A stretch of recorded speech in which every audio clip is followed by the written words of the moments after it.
Good evening. We are so grateful and pleased that you are here for our regular special board meeting to do several things today.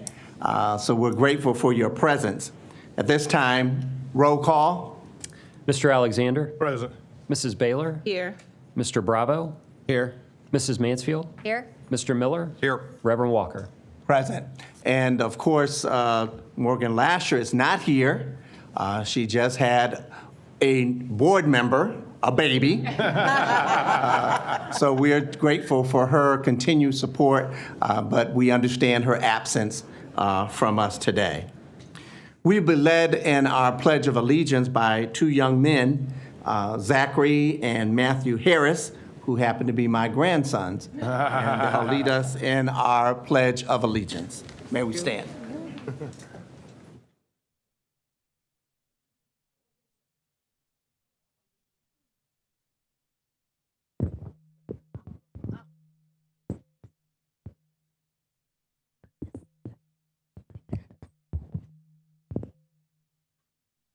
Pledge allegiance to the flag of the United States of America and to the republic for which it stands, one nation, under God, indivisible, with liberty and justice for all.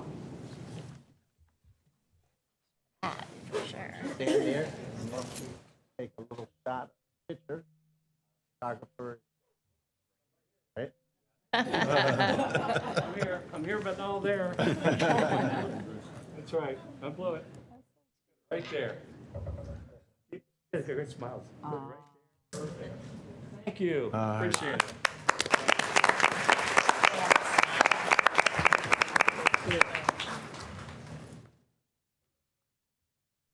Today is a very special day in the life of Akron Public Schools, and we are grateful for so many persons who've worked behind the scenes for many, many years to bring about this wonderful facility. So many of you who have given time, effort, energy, advice, consideration. We'll honor two special persons as we move forward in our dedication ceremony today, and we'll have more to say about them before we get to that point in our activities. But we're grateful to have special guests among us in the persons of our mayor, Mayor Daniel Horrigan, Representative Amelia Sykes, Minority Leader in the House, Greta Johnson, who will represent the County Council, and Irene Shapiro, our County Executive. We have City Council representatives. You would stand.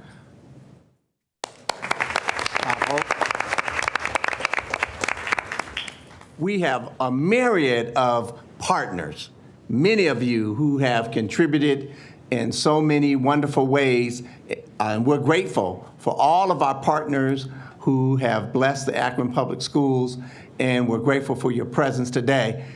It's so many I can't call your names, but you know who you are and the contributions that you constantly make to make sure that we are viable and effective in the Akron area. So we thank you for your presence among us today as well. This time, we will move forward with Mr. Lieberman. No, well, to With the resolutions first. resolutions. Okay, Yes. thank you. Mr. President, I have before me two resolutions. One resolution dedicating the 10 North Main Street building in honor of Dr. Sylvester Small, and the second resolution is dedicating the second floor as the Conrad C. Outstaff Development Center. These recommendations are in proper form, and I move their approval. So moved. Second. Properly moved and seconded. Any questions or comments? Hearing none, roll call. Mrs. Baylor. Yes. Mr. Bravo. Yes. Mrs. Mansfield. Yes. Mr. Miller. Yes. Reverend Walker. Yes. Mr. Alexander. Yes. This time, we'll have response by Mr. Liebert.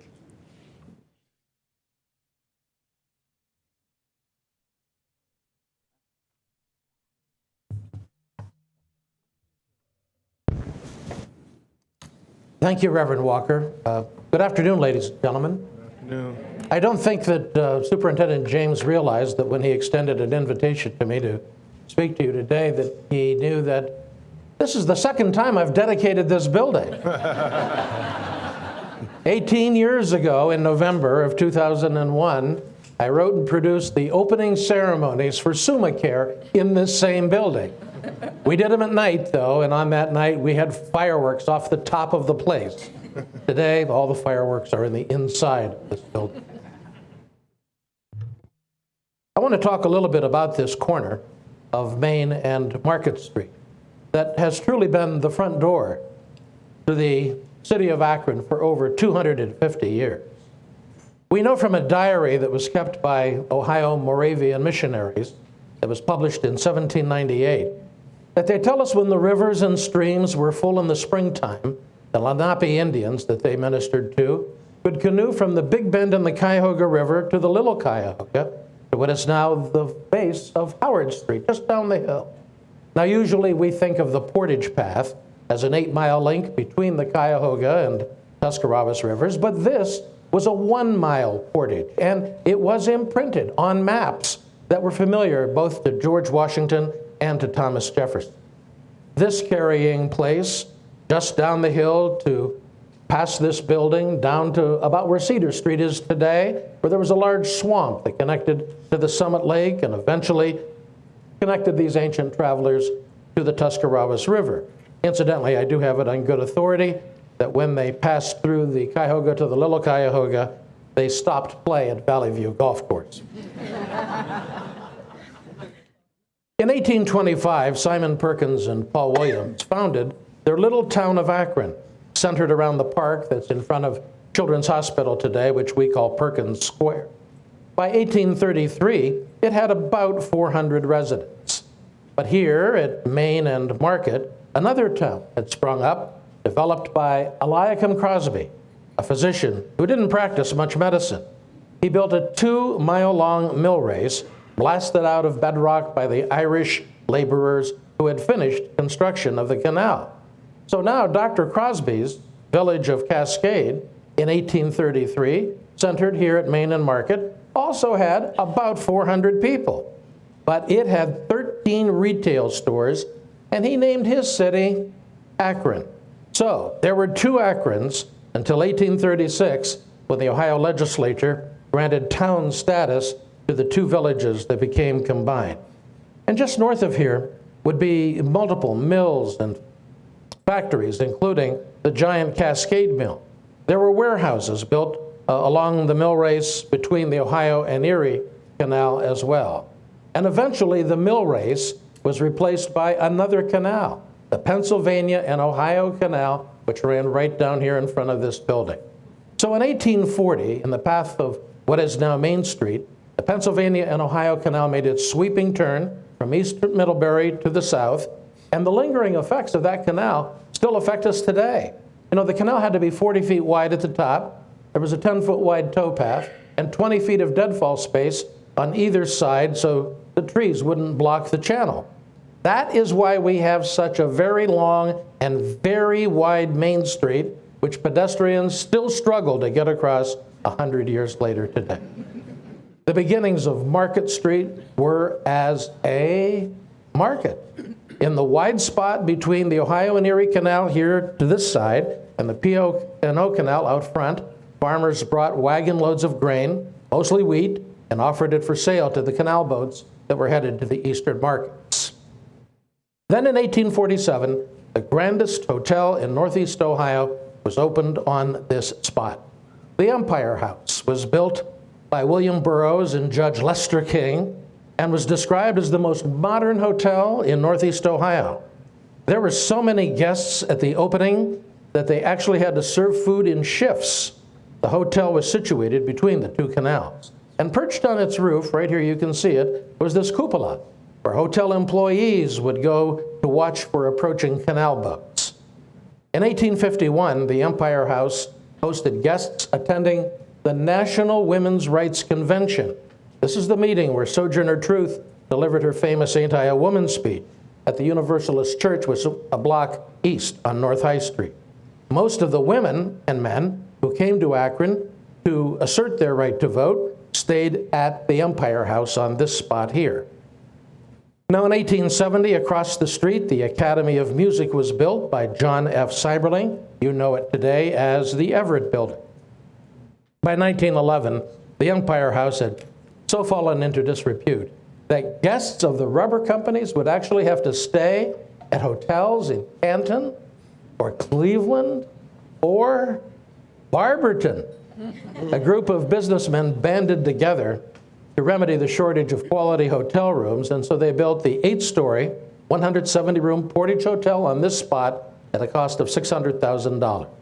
It featured 15 round arches trimmed in limestone, punctuated by rusticated coins to the 6th story. Geometric panels created a strong contrast with that dark brown brick. The Akron Times actually put out a special 20-page edition commemorating the grand opening. They marveled at the elaborately decorated dining room that was a part of the opening on June 11th of 1912. The spacious lobby had multiple pillars. It was described as a bower of beauty filled with floral arrangements from all over Ohio.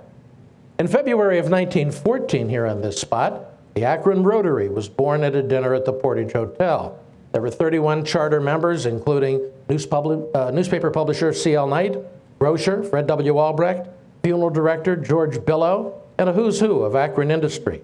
They had regular luncheon meetings held at the Rotary once a week, and then once a month, the all-male club invited their wives to join them for dinner. But the most prominent hotel guest of the 20th century was probably John L. Lewis. His success in organizing the mine workers led him to Akron and the Portage Hotel, where he called together workers at the rubber shops who were feeling very powerless. They would become part of his fledgling Committee for Industrial Organization, the CIO, and the United Rubber Workers Union was founded here on September 12, 1935.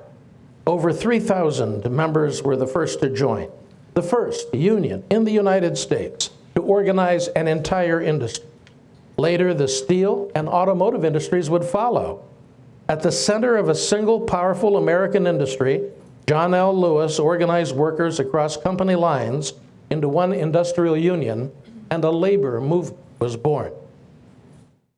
For much of the 20th century, the Portage Hotel hosted business travelers and was home to important community events. Its rubber room, cocktail lounge, was a room entirely constructed of rubber. Guests entered through a rubber door. They walked on rubber tile, sat in seats and chairs that were upholstered in rubber. Drinks were mixed at a rubber bar, served on rubber-topped tables. The lighting fixtures consisted of 6 automobile tires mounted on disc wheels suspended from the ceiling, and there were 5 large murals done entirely in rubber depicting scenes of the industry from the harvest at the plantations to the production of the tire. But not everything about the hotel or about Akron was glorious. Akron was a segregated city. Travelers of color were not only discouraged from staying here, but as late as the 1950s were denied rooms at the Portage Hotel. A block north of us, George Matthews built a separate hotel for African-American guests, including the great jazz legends of the time. Pioneers such as Cab Calloway, Louis Armstrong, Count Basie, Ella Fitzgerald slept at the Matthews Hotel, and the era produced vibrant clubs on Howard Street where jazz musicians could jam and be part of the local music scene.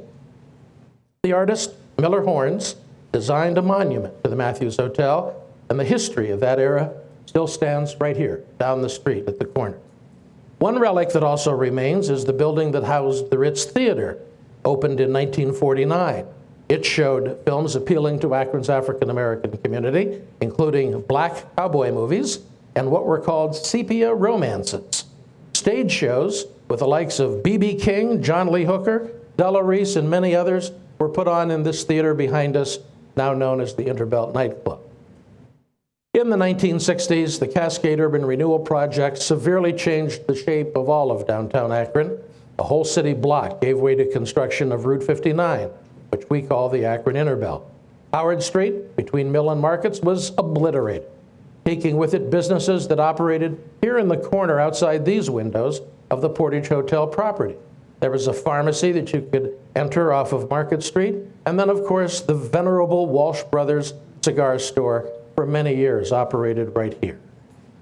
The Portage Hotel closed in 1969 and reopened as a residential senior living center, which in turn closed in 1978. The decades were not kind to this building.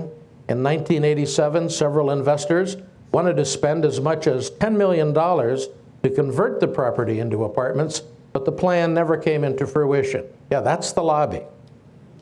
And this is when Akron City building inspectors came through with the building's owner, Irvin Applebaum, on a tour of what was now a dangerous place. The inspection was ordered after a piece of sheet metal fell from the top of the building to the sidewalk. So the Portage Hotel was razed in 1992, and the site remained vacant for 10 years. Then in 2000, developer Tony Manna and his Signet Development Company built the new headquarters for our local insurance company, SummaCare.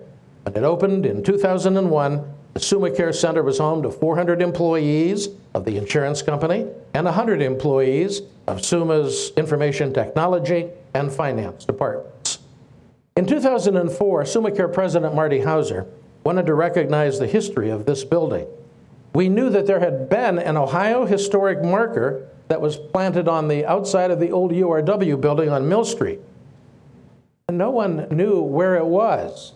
So eventually, with the help of Doug Wursler, we found the plaque in the basement of the Goodyear Local 2 Hall. We obtained a new historic marker to commemorate the sit-down strike at General Tire in Goodyear, and that day we placed it on Mill Street at the site of the old URW building, which was demolished to make way for the Knight Center. Local trade unions erected a small red brick wall reminiscent of the old URW building right outside this building, right here to the north, and on it we rededicated that original plaque on a Rubber Workers' Day of Commemoration, May 29, 2004. It commemorates the founding of the URW at this place in 1935. The plaza utilizes bricks engraved with the names of URW members, families.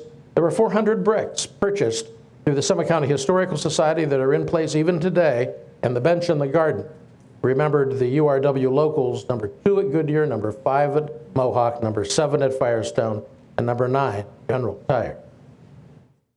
So what does this history matter today? As Akron Public Schools leaves its own historic headquarters on North High Street and celebrates these new gleaming modern offices. Well, I would tell you that I think that place matters. An understanding of place is fundamental to our understanding of livability. The intersection has dominated the history of the community for almost 200 years. This place has been a critical factor in determining the quality of life for the people of Akron and brought with it those social constructs that were shaped by human behavior. This is not just another piece of land. This is a space distinguished by people who lived here, who worked here, by the markets created for trade, by the institutions founded here. The history of this place is very much as important as the physical landscape and the buildings that remain here. Today, the intersection remains Akron's front door, and it's part of the revival of Akron. With the renewal of the intersection, there are new neighbors that will be arriving soon, perhaps in the old Northern Ohio Traction and Light Company trolley barn across the street, and the Blue Teak Hotel, the restoration of Akron's own historic district, the Everett Building, the United, the Hermes, and the Nantucket.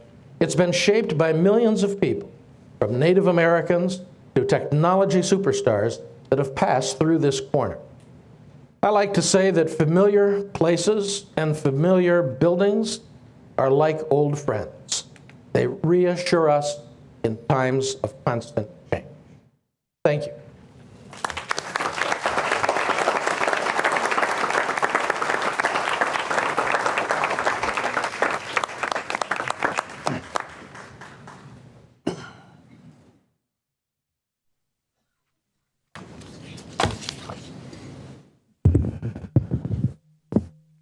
All right. A lot of the history of Akron Public Schools is really vested in the people who work here today, and many of the people who have come since retirement. But I think two people probably epitomize that, and they are Conrad Siat and Dr. Sylvester Small. Each of their careers are very different in many respects, but they were also, I think, intertwined. For 25 years, Mr. Ott served as superintendent of the Akron Public Schools, led a very distinguished career. And it's the number is shrinking every day, but some of the old timers that even still work for us, like Karen Gijic, will remind us. And she's on vacation, so don't tell her, because I'll be in trouble when she gets back. But, you know, she will tell us a lot of the memories of that era. And then I was fortunate enough to work for Akron Public Schools during the Dr. Sylvester Small era. And I think, speaking for Dr. McWilliams, Woods, and myself, many of the things that you did for us really did prepare us for the jobs that we have today. And so to Mrs. Ott, to Dr. Small, we really do owe both of you a debt of gratitude. So at this time, I'd like Mrs. Ott to come forward and say a few words, and then I'll have Dr. Small come forward.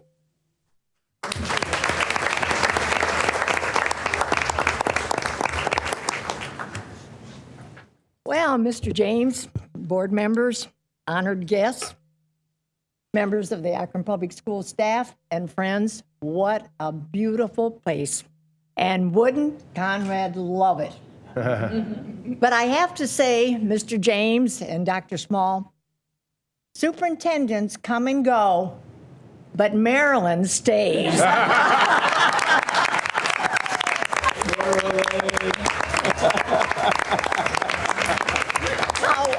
well I remember the day when Mr. Dominic, and some of you will remember that name, Mr. Schweitzer and Dr. Dull, and in came this cute little blonde girl, and she was going to be interviewed. She came from East High Secretarial Program, and I can remember Mr. Dominic nudging Dr. Dull and saying, "Why are you even wasting your time? I know you're going to hire her." And so they did. Thank you so much. Oh, I'm closer? Okay. Well, I've never been accused of not having projection. Thank you. Thank you. So, Marilyn, thank you for so much. We always knew it was either Margaret Kelly or Marilyn, but Marilyn has that record. Then, in interest of full disclosure, I must tell you, Tim Miller was our paper boy. Conrad recruited him from King's School, as he was wont to do. He'd look as the kids would come by, and he'd choose this one and that one. And I followed with that. And I recruited Jake Allred. He'd walk by, and I got him in the in 5th grade, and he came. He's been with me ever since, weeding, driving, doing everything. And now he's, Jake, stand up. And now he's at Babson University as a junior, just back from a trip to New Zealand. So I thank all of you for coming. May I share just a few thoughts? Values, measurement, and intervention.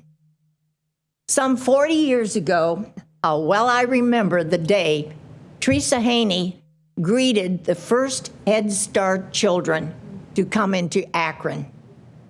And I would have to tell you that I really felt that was the answer for all of our problems. I really thought it would turn it around, because we had all of the components. I think Head Start has served us well, but it has not done what we wanted to do in the reduction of that achievement gap. I know, and as you know, teacher quality has to be the key. Early childhood intervention and teacher quality. As I look at this beautiful facility, and I see curriculum and instruction, that's the heart of a school system. And Conrad would be so proud, and and I can remember some of Karen Gigig's stories. When you worked for Conrad Ott, and Dr. Small will attest to this, you worked. He expected excellence, not only from himself, but from everybody else. And that is certainly a legacy that has continued in the Akron Public Schools. So where are we today? I read with interest the I Promise School. I think that has so much promise to tell us. I think about your PACS program, where you're working a strategy intervention with those youngsters so they start to make better decisions early on, and I can only commend you for that. I was pleased to see your use of technology, because I think technology is a tool that will enable us to do a better job in teaching and in instruction and in working with those children. So I commend you. Torch is passed to you, and I only wish you well in your pursuit of the true, the good, and the beautiful. Thank you so much.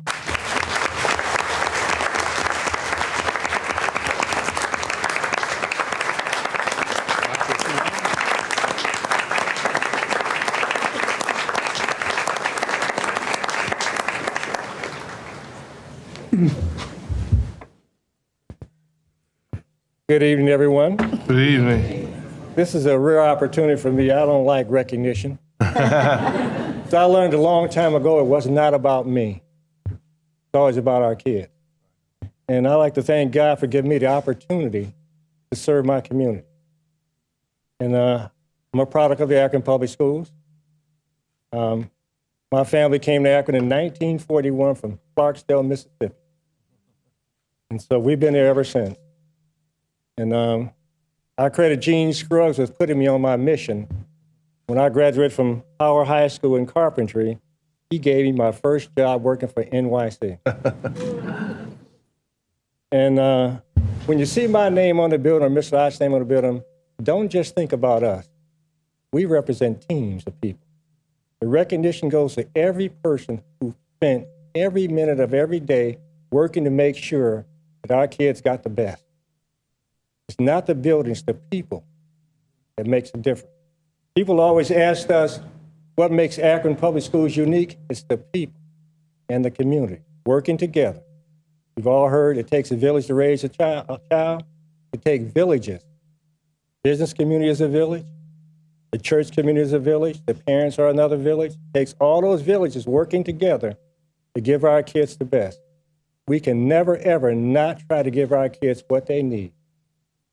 And so that's why we tried to pick great talent. Mr. James allowed me to retire and take over. He's got to stay until he finds a replacement.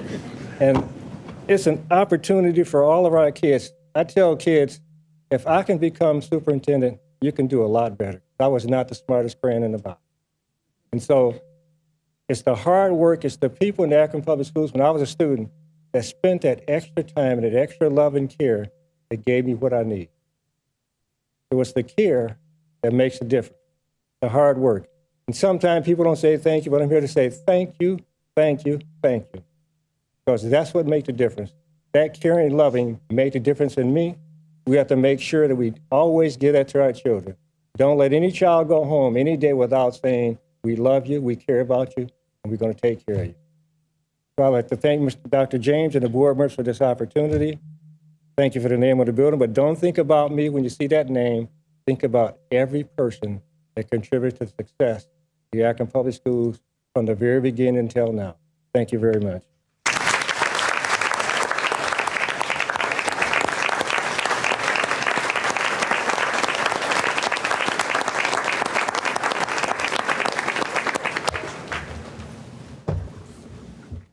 Again, we want to thank each and every person who is present here today.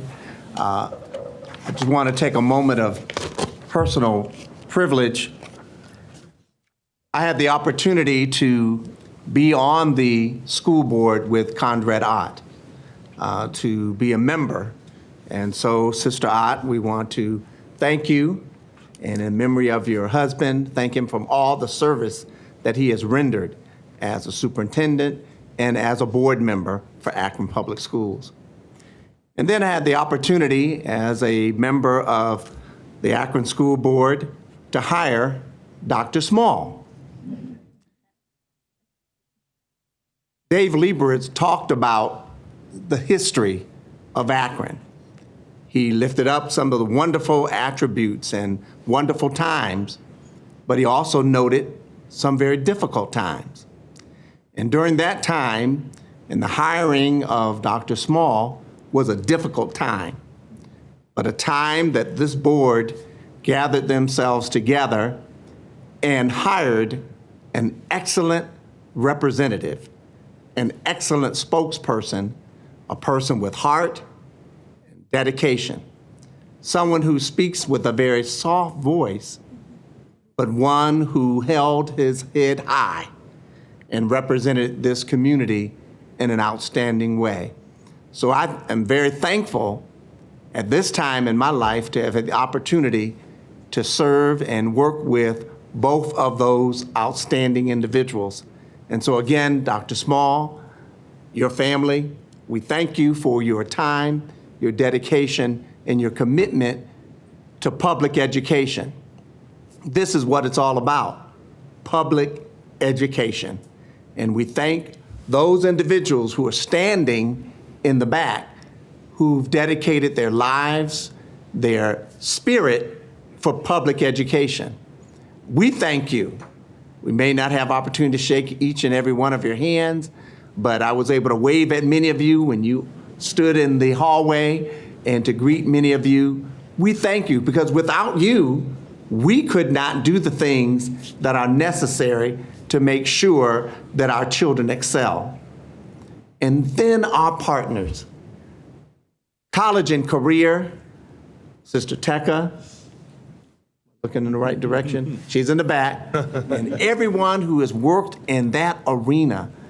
Look at all of our partners that have made this generation, this journey that we're on together successful.